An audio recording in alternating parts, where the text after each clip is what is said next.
નમસ્તે મિત્રો, mister CSC aspirant channel પર આપ સૌનું સ્વાગત છે. હવે દોસ્તો આપણે મહત્વની જે જાહેરાતો થઈ છે બજેટમાં, કઈ કઈ સ્કીમ લોન્ચ કરવામાં આવી છે અને તેમાં કેટલો આઉટલે છે તેના વિશે વાત કરીશું. તો આ હવેનું જે પોર્શન છે એ તમારી એક્ઝામ માટે ખૂબ ઇમ્પોર્ટન્ટ થઈ જાય છે. જીપીએસસી, ડીવાયએસઓ, એસટીઆઈ જે પણ પ્રિલિમ્સ એક્ઝામ આવશે તેમાં દોસ્તો સીધી સ્કીમ પૂછવામાં આવશે અને એ સ્કીમનો હેતુ શું છે, પર્પઝ શું છે એ તમે ખાલી ધ્યાનમાં રાખજો, તો તમારો જે એમસીક્યુ આવશે એ ઇઝીલી સોલ્વ થઈ જશે. અને આ સિવાય અમુક ડેટા હશે જે તમે નોટ કરી શકો છો, તો એ પણ તમને મેન્સ આન્સર રાઇટિંગમાં હેલ્પ થશે. દોસ્તો તમે જોઈ શકો છો કે ગુજરાત ગવર્મેન્ટે 6,600 કરોડ એ રિજિયનલ ઇકોનોમિક માસ્ટર પ્લાનમાં ઇન્વેસ્ટ કરશે. દોસ્તો ગુજરાત ગવર્મેન્ટે ગુજરાતને અલગ અલગ રિજિયનમાં ડિવાઈડ કર્યું છે અને તેમાં ઇકોનોમિક ડેવલપમેન્ટ કરવા માટે ઇકોનોમિક માસ્ટર પ્લાનમાં ગુજરાત ગવર્મેન્ટ ઇન્વેસ્ટ કરશે. તો ગુજરાતને 6 રિજિયનમાં ડિવાઈડ કરવામાં આવ્યું છે. અહીંયા તમે જોઈ શકો છો કે Kutch economic region, Saurashtra economic region અને દરિયાકાંઠાનો વિસ્તાર, પછી ઉત્તર Gujarat economic region, central Gujarat economic region અને સુરત ઇકોનોમિક રિજિયન. તો આ 6 રિજિયન છે તેને તમે યાદ રાખી શકો છો. 2026ને ગુજરાત ગવર્મેન્ટ દ્વારા ગુજરાત પ્રવાસન વર્ષ એટલે કે ગુજરાત ટુરિઝમ યર તરીકે લોન્ચ કરવામાં આવી છે. આ અંતર્ગત ગુજરાત સરકાર 6,700 કરોડની જોગવાઈ કરી છે, જેમાં હેરિટેજ સ્થળો છે, યાત્રાધામ સુવિધાઓ, રસ્તાઓ, બીચ, કુશળ ગાઈડના અપગ્રેડેશનમાં આ ખર્ચ લગાવવામાં આવશે. એક રાજ્ય એક વૈશ્વિક પ્રવાસન સ્થળ એટલે વન સ્ટેટ વન ટુરિઝમ પ્લેસના વિઝનને સાકાર કરવા માટે સોમનાથને એક વૈશ્વિક પ્રવાસન સ્થળ બનાવવાનું પણ જાહેરાત કરવામાં આવી છે. આ સિવાય વેડ ઇન ગુજરાત, જે લોકો ફોરેનમાં મેરેજ અરેન્જ કરે છે તે લોકો હવે ગુજરાતમાં પણ મેરેજ અરેન્જ કરી શકશે. એના માટે ગુજરાત સરકાર કેમ્પેન અને કોન્ક્લેવનો પ્રારંભ કરશે. વેડ ઇન ગુજરાત કેમ્પેન લોન્ચ કરવામાં આવ્યું છે. આ સિવાય પ્રાચીન ભારતીય વિરાસત અને સંસ્કૃતિને પ્રદર્શિત કરવા ધોળાવીરા અને લોથલનો વિકાસ કરવામાં આવશે. 1,000 ટુરિસ્ટ ગાઈડને તાલીમ આપવામાં આવશે. એટલે ગુજરાતને એક ટુરિઝમ હબ તરીકે ડેવલપમેન્ટ કરવાનો સરકારનો પ્લાન છે. દોસ્તો ત્રીજી મહત્વની જાહેરાત છે કે જનજાતિ કલ્યાણ. ગુજરાતમાં એસટીની પોપ્યુલેશન વધારે છે. ગુજરાતમાં એક એસટી બેલ્ટ પણ છે, તેથી ગુજરાતમાં એસટી સમુદાયના ડેવલપમેન્ટ માટે પણ અલગથી જાહેરાત કરવામાં આવી છે. જનજાતિ કલ્યાણ માટે ગુજરાત સરકાર 2 લાખ કરોડની ફાળવણી કરી છે.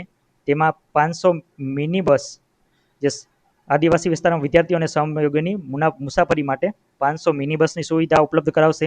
5 જીઆઈડીસી સ્ટાફ છે, જેથી રોજગાર અને એમ્પ્લોયમેન્ટમાં વધારો થાય. આ સિવાય જનજાતીય કલ્યાણ માત્ર 35,000 કરોડની પણ જોગવાઈ છે. નેક્સ્ટ તમે જોઈ શકો છો એજ્યુકેશન અને હેલ્થ અને માલન્યુટ્રિશન. એજ્યુકેશન, હેલ્થ અને ન્યુટ્રિશનની જે સુવિધા છે તેના વિશે છે. તો આ પોર્શન તમારા મેન્સ માટે ખાસ ઇમ્પોર્ટન્ટ થઈ જાય છે. મેન્સમાં તમે જ્યાં હેલ્થ પર ક્વેશ્ચન આવે કે સોશિયલ સર્વિસીસ પર ક્વેશ્ચન આવે ત્યાં તમે આ ડેટા યુઝ કરી શકો છો. ગુજરાતમાં 926 જેટલી નવી પીએમસી શાળાઓનું નિર્માણ કરવાનો પ્લાન છે. નમો સેન્ટ્રલ લાઇબ્રેરી સ્થાપવામાં આવશે ગાંધીનગર ખાતે 1,000 કરોડના ખર્ચે. આ સિવાય સુરત ખાતે અને અમદાવાદ ખાતે મલ્ટી સ્પેશિયાલિસ્ટ હોસ્પિટલની સ્થાપના કરવામાં આવશે. 2,000 નવી આંગણવાડીઓનું નિર્માણ કરવામાં આવશે ગુજરાતમાં. અનુસૂચિત જાતિ એસસી, અનુસૂચિત જનજાતિ એસટી અને સામાજિક અને શૈક્ષણિક પછાત વર્ગ ઓબીસી ઓર એસસીબીસી ના વિદ્યાર્થીઓ માટે માસિક નિભાવ ખર્ચમાં સહાયમાં વધારો કરશે શાળાઓ અને ગ્રાન્ટ ઇન એડ શાળાઓમાં. તો અન્નદાતા એટલે ખેડૂત અને મત્સ્ય ઉદ્યોગ વિશે વિશેષ વેગ આપવા માટે ગુજરાત સરકારે નવી યોજનાઓ બહાર પાડી છે. કૃષિ યાંત્રીકરણ એટલે કે ફાર્મ મિકેનાઇઝેશનમાં 14,000 કરોડનો ખર્ચ કરવામાં આવશે. મત્સ્ય ઉદ્યોગ ક્ષેત્રે પણ 1,300 કરોડનો ખર્ચ કરવામાં આવશે. આ સિવાય પ્રાકૃતિક ખેતી એટલે નેચરલ ફાર્મિંગ. દોસ્તો નેચરલ ફાર્મિંગ વાળો ડેટા તમે યાદ રાખી શકો છો, કેમ કે નેચરલ ફાર્મિંગ બહુ ન્યૂઝમાં હોય છે અને મેન્સમાં પણ એમાં ક્વેશ્ચન પૂછવામાં આવે છે અમુક વાર ડિટેલમાં. તો તમે આ જે ડેટા છે તે યાદ રાખી શકો છો કે નેચરલ ફાર્મિંગ માટે ગુજરાત સરકારે 392 કરોડની જોગવાઈ કરેલી છે. આ સિવાય 4 ઝોનમાં બાયો સીએનજી પ્લાન્ટની સ્થાપના કરવામાં આવશે. ગ્રામીણ વિકાસ માટે જોઈએ તો મુખ્યમંત્રી ગ્રામ સડક યોજના હેઠળ 5600 કરોડનું આયોજન છે. હમણાં જ આપણે સેન્ટ્રલ ગવર્મેન્ટ દ્વારા વિકસિત ભારત જીરામજી સ્કીમ લોન્ચ કરવામાં આવી છે, જેમાં મનરેગાને રિપ્લેસ કરવામાં આવી હતી જે સ્કીમ અંતર્ગત, અને મનરેગામાં 100 દિવસની રોજગારી મળતી હતી, જ્યારે આ સ્કીમ અંતર્ગત 125 દિવસની રોજગારી મળશે ગ્રામીણ પરિવારોને. દોસ્તો આ ખાસ યાદ રાખજો કે વીબી જીરામજી સ્કીમમાં ગ્રામીણ પરિવારોને 125 દિવસની રોજગારી મળશે, અને તેના માટે ગુજરાત સરકારે 1500 કરોડની જોગવાઈ કરી છે. આ સિવાય નિર્મળ ગામ યોજના લોન્ચ કરી છે, જેમાં સ્વચ્છતા, સફાઈ અને સુખાકારીનો ખર્ચ કરવામાં આવશે, અને ગ્રામીણ રોજગારી માટે નેશનલ રૂરલ લાઇવલીહુડ મિશન પણ લોન્ચ કરવામાં આવ્યું છે, જેમાં 545 કરોડનો ખર્ચ કરશે. બજેટનું સ્પેશિયલ ફોકસ છે નારી શક્તિ પર, એટલે વુમન એમ્પાવરમેન્ટ માટે નમો લક્ષ્મી જે યોજના છે, જેમાં ધોરણ 9 થી 12માં અભ્યાસ કરતી વિદ્યાર્થીઓને એનરોલમેન્ટ માટે વધારો કરવા માટે 11 લાખ લાભાર્થીઓ માટે 1250 કરોડ ખર્ચવામાં આવશે.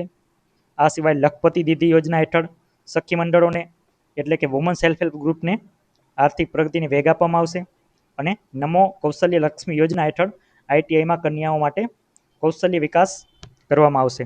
તો દોસ્તો આ 3 સ્કીમ તમે ખાસ યાદ રાખી શકો છો, આમાંથી ક્વેશ્ચન આવશે જ. લખપતિ દીદી યોજના પણ અગાઉ પૂછાયેલી છે, તો નમો લક્ષ્મી સ્કીમ, લખપતિ દીદી યોજના અને નમો કૌશલ્ય લક્ષ્મી યોજના. દોસ્તો આ નમો કૌશલ્ય લક્ષ્મીમાં તમે જોઈ શકો છો કે 9 થી 12માં ભણતી વિદ્યાર્થીનીઓ માટે એનરોલમેન્ટમાં વધારો કરવા માટે છે, અને નમો કૌશલ્ય આવે એટલે તમારે યાદ રાખવાનું કે સ્કિલ ટ્રેનિંગ માટે છે, જે આઈટીઆઈમાં કન્યાઓમાં કૌશલ્ય વધારવા માટે. કુશળ અને ઔદ્યોગિક સાહસનું ગુજરાતમાં નિર્માણ કરવા માટે, એટલે ઇન્ફ્રાસ્ટ્રક્ચર ડેવલપમેન્ટ માટે અને સ્કિલ ડેવલપમેન્ટ માટે ગુજરાતમાં મુખ્યમંત્રી એપ્રેન્ટિસ યોજનામાં 3000 કરોડની ખર્ચ કરવામાં આવશે. નમો ગુજરાત કૌશલ્ય અને રોજગાર મિશન માટે 226 કરોડ ખર્ચવામાં આવશે. આ સિવાય અમદાવાદ અને 4 સેન્ટરે આઈ હબ બનાવવામાં આવશે, ઇન્ફ્રાસ્ટ્રક્ચર હબ જેને કહી શકાય. 80 કરોડનો ખર્ચ તેમાં કરવામાં આવશે. ટેકનોલોજી સ્ટાર્ટઅપમાં ઇક્વિટી રોકાણને પ્રોત્સાહન માટે ગ્રોથ ફંડનો શુભારંભ થશે. એટલે આ તમે યાદ રાખી. 9મી આપણે મહત્વની જાહેરાત જોઈએ તો વૈશ્વિક કક્ષાએ સ્પોર્ટ ઇન્ફ્રાસ્ટ્રક્ચર. દોસ્તો ગુજરાતમાં 2030માં કોમનવેલ્થ ગેમ્સ અરેન્જ થવાની છે, ઓર્ગેનાઇઝ કરવાના છીએ આપણે. તો વિશ્વ સ્તરીય ઇન્ફ્રાસ્ટ્રક્ચર ડેવલપ કરવા માટે અને આધુનિક પરિવહન તેમજ ઓલિમ્પિક રેડી અમદાવાદ વિકસાવવા માટે 1278 કરોડની જોગવાઈ કરવામાં આવી છે. આ સિવાય એક વર્લ્ડ ક્લાસ હોકી સ્ટેડિયમ બનાવવામાં આવશે 90 કરોડના ખર્ચે. પ્લસ સર્વસમાવેશક એટલે ઇન્ક્લુઝિવ ડેવલપમેન્ટ માટે, ઇન્ક્લુઝિવ સ્પોર્ટ કોમ્પ્લેક્સ બનાવવા માટે, એટલે કે જે ફિઝિકલી ડિસેબલ લોકો છે તેના એક્સેસ વધારવા માટે સ્પોર્ટ કોમ્પ્લેક્સને ઇન્ક્લુઝિવ બનાવવામાં આવશે, અને ફ્લાયઓવર નીચે અદ્યતન રમતગમતની સુવિધાઓનું નિર્માણ કરવામાં આવશે. આ સિવાય દોસ્ત અર્બન ટ્રાન્સફોર્મેશનને વેગ આપવા માટે ગુજરાત સરકારે સ્વર્ણિમ જયંતિ મુખ્ય શહેરી વિકાસ યોજના, સ્વર્ણિમ જયંતિ મુખ્યમંત્રી શહેરી વિકાસ યોજનામાં 16,000 કરોડ ખર્ચ કરવાના છે, અને તેમાં 17% વધારો છે. વેસ્ટ ડમ્પ ફ્રી સિટી, એટલે વેસ્ટ ડમ્પિંગ થાય છે જે સિટીમાં તેને ફ્રી બનાવવા, વેસ્ટ ડમ્પ ફ્રી સિટી બનાવવા માટે 330 કરોડનો ખર્ચ કરશે. આ સિવાય અર્બન ટ્રાન્સપોર્ટ ફંડ અને ઇન્ટિગ્રેટેડ ટ્રાફિક મેનેજમેન્ટ સિસ્ટમ બનાવવામાં આવશે. તમે જોઈ શકો છો કે અમુક સિટીમાં કમાન્ડ એન્ડ કંટ્રોલ સેન્ટર બનાવવામાં આવ્યા છે, તો આ રીતે ઇન્ટિગ્રેટેડ મેનેજમેન્ટ સિસ્ટમ બનાવવામાં 200 કરોડનો ખર્ચ થશે. અને અમદાવાદ અને સુરત ખાતે સેટેલાઇટ ટાઉન સાથે જોડતી રિજનલ રેપિડ ટ્રાન્ઝિટ સિસ્ટમ બનાવવામાં આવશે. મિશન જીવનધારા તમે યાદ રાખી શકો છો, તેમાં 32 શહેરમાં સ્થાનિક સંસ્થાઓમાં પાણી પુરવઠા પ્રણાલીને સુદૃઢ કરવા 100 કરોડ ખર્ચવામાં આવશે. જીવનધારા એટલે તમે જોઈ શકો છો કે ભાઈ આ વોટર ડેવલપમેન્ટને રિલેટેડ છે. આ સિવાય એમએસએમઈ પર ખાસ ફોકસ છે. જોઈ શકો છો કે 25 જીઆઈડીસી લોન્ચ કરવામાં આવશે, અને સ્માર્ટ જીઆઈડીસી બનાવવામાં આવશે 1300 કરોડના ખર્ચે. 120 મિની જીઆઈડીસીને અપગ્રેડ કરવામાં આવશે. ઇઝ ઓફ ડુઈંગ બિઝનેસને વધારવામાં આવશે. ટેક્સટાઇલ માટે 27,755 કરોડની ફાળવણી કરવામાં આવી છે. આત્મનિર્ભર ગુજરાત યોજના અંતર્ગત એમએસએમઈ માટે 1775 કરોડના ખર્ચ કરવામાં આવશે. ગુજરાત સ્ટેટ એક્સપોર્ટ પ્રમોશન કાઉન્સિલની સ્થાપના કરવામાં આવી છે. ધોલેરા અને સાણંદમાં વૈશ્વિક સેમિકન્ડક્ટર હબ તરીકે સ્થાપિત કરવા માટે ટકાઉ માળખાગત રોકાણો કરવામાં આવશે.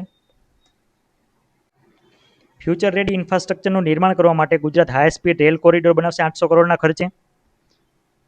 ક્લાઇમેટ ચેન્જ અને રેઝિલિયન્ટ અને ન્યૂ ટેકનોલોજીના માર્ગો માટે 600 કરોડ ખર્ચશે.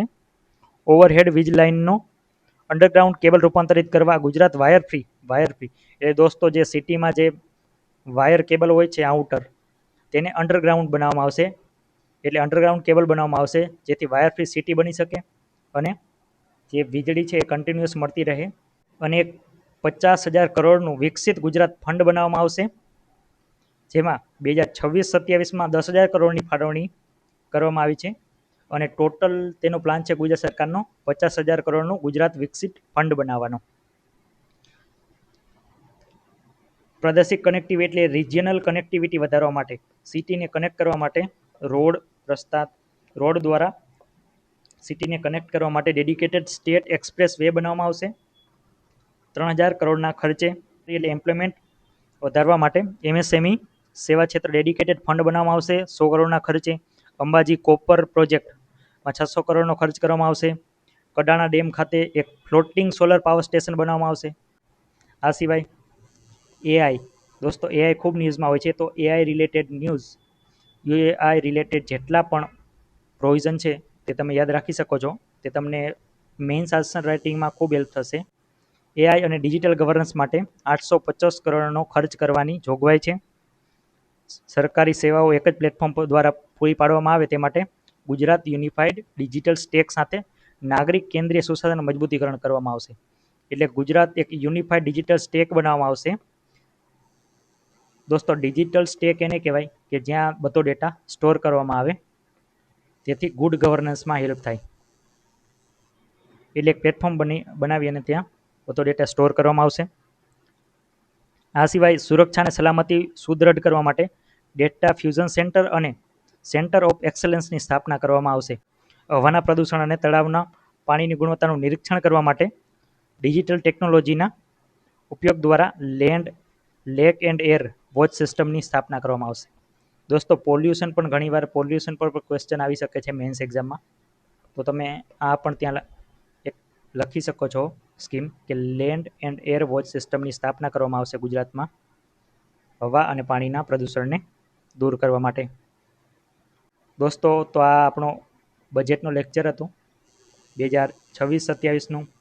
આપણે જેટલી પણ અનાઉન્સમેન્ટ આવી, ગવર્મેન્ટ સ્કીમ આવી, તેની બધાની ચર્ચા કરી. તો તમને આ લેક્ચર કેવો લાગ્યો કમેન્ટ કરીને જણાવજો. આ સિવાય દોસ્તો તમને જો આ વિડીયો પસંદ આવ્યો તો લાઈક કરવાનું ના ભૂલતા, અને તમારા જે પણ મિત્રો કોમ્પિટિટિવ એક્ઝામની તૈયારી કરતા હોય તો તમે તેને શેર કરી શકો છો. અને આવા જ વિડીયોઝ જોવા માટે તમે અમારી ચેનલને સબસ્ક્રાઈબ કરી શકો છો. આ સિવાય દોસ્તો હમણાં હાલમાં છે 2026 ફેબ્રુઆરી અને માર્ચમાં ડીવાયએસઓ અને એસટીઆઈની એક્ઝામ છે. તેમાં એક સબ્જેક્ટ છે GS2. તેમાં એથિક્સ એડ થયો છે નવા સિલેબસ પ્રમાણે. જ્યારથી જીપીએસસીમાં નવા ચેરમેન આવ્યા છે તેમણે પેટર્નમાં ખૂબ ચેન્જીસ કર્યા છે. તો એથિક્સ એક નવો સબ્જેક્ટ એડ થયો છે, નીતિશાસ્ત્ર. તો મેં એક નીતિશાસ્ત્રની એક સિરીઝ ચાલુ કરી છે, જેમાં પહેલો લેક્ચર છે સિલેબસ ડિસ્કશન અને પીવાયક્યુ એનાલિસિસ. ત્યારબાદ આપણે જેટલા પણ પીવાયક્યુ આવેલા છે વર્ષ 2019થી 24-25 સુધીમાં, તેના આપણે મોડલ આન્સર ડિસ્કસ કરવાનું સ્ટાર્ટ કર્યું છે. તો તે સિરીઝમાં 5 લેક્ચર્સ તો થઈ ગયા છે, તો તમે જોઈ શકો છો. આ સિવાય નવી પેટર્નમાં કેસ સ્ટડી પણ પૂછવાનું હવે શરૂઆત થઈ ગઈ છે. તો તમે જોઈ શકો છો કે એસટીઆઈની જે મેન્સ એક્ઝામ થઈ હતી 2024-25માં, તેમાં 2 કેસ સ્ટડી પૂછાયેલી છે. અને ડીવાયએસઓની જે લાસ્ટ એક્ઝામ થઈ હતી મેન્સ, તેમાં પણ એક કેસ સ્ટડી પૂછાયેલી છે. તો આપણે કેસ સ્ટડી પણ આગળ ડિસ્કસ કરવાના છીએ. અને જે મેન્સ એક્ઝામ છે ડીવાયએસઓ અને એસટીઆઈની, તેમાં જે સિલેબસ છે એથિક્સનો, તેના જે મેઇન 5 ટોપિક્સ છે તેના પર આપણે એક લેક્ચર બનાવશું. અને આન્સર રાઇટિંગ કઈ રીતે કરી શકાય તે પણ શીખવાડવામાં આવશે.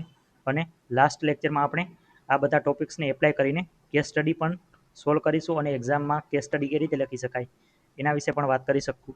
તો તમે આપણી ચેનલને સબસ્ક્રાઈબ કરી લેજો અને કમેન્ટ બોક્સમાં જણાવજો કે તમને તે સિરીઝ કેવી લાગી, અને આ લેક્ચર્સ વિશે પણ તમારો અભિપ્રાય જરૂરથી આપજો. જય હિન્દ દોસ્તો. જય જય ગરવી ગુજરાત. All the best.